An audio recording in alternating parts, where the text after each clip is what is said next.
Thank you very much, Mr. Prime Minister, for joining us for this interview. You have been one of the very optimistic leaders coming into this conference, having met different people and got your briefing. What's your sense of how the talks are going right now? The talks are progressing well. I think there's intensive debate among the delegates on the critical parameters that inform this debate on the climate change. So I still remain very optimistic that the solution will be found during the course of this conference.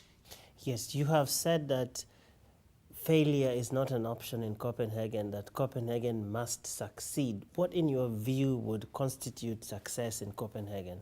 I believe that one, you need to have agreement, binding agreement on key parameters relating to reduction of emissions within a given framework. Secondly, we need to also agree on funding for adaptation and mitigation to deal with the effects of climate change. But one might say that there doesn't look to be that likelihood of something that is legally binding coming out of Copenhagen. Do you believe that Copenhagen is the make or break conference that everybody said it would be? The councils of goodwill ultimately must prevail because the situation is fairly precarious. Unless an agreement is found, the situation is likely to get worse. Several islands are going to sink. Even countries like Kenya will be adversely affected.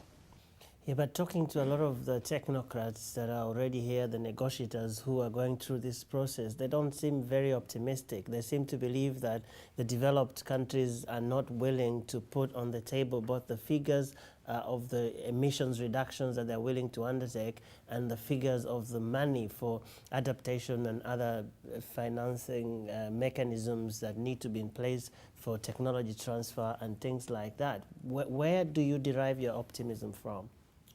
I think it is still too early in the day to write off the possibility of an agreement. It also needs to be known that aside from the negotiations that are ongoing here, there are several other consultations which are taking place behind the scenes, which are at political level. Now, you have mentioned your trips to different capitals and the consultations that are going on right now. What sense do you get, especially from the Western countries, about what they are willing to undertake? Because there have been claims at this meeting that a lot of them are planning or are keen on running away from the Kyoto Protocol and starting all over again with a new agreement. We as Kenya and as Africa do not want to see the weakening of Kyoto. But are you convinced that the rich countries are truly committed to stopping climate change, to reducing their emissions and ensuring that poorer countries, vulnerable countries get help?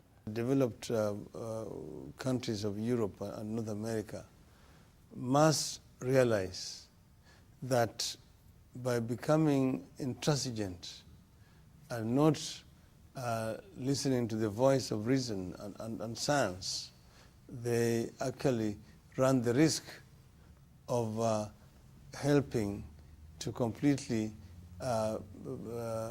undermine the human civilization, which they have been part and parcel of creating.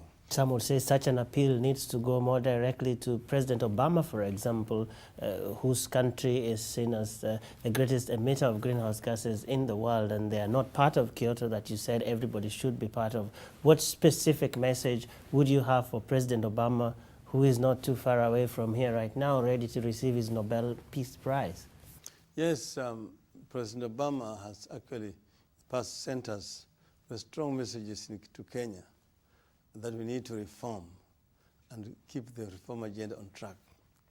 Now I want to send this other message back to him, that Mr. President, it is now your turn to take the necessary step to bring the United States in the league of nations of the world who want to ensure that this monster called climate change does not consume the world. Thank you very much, Mr. Prime Minister, for your time. Thank you.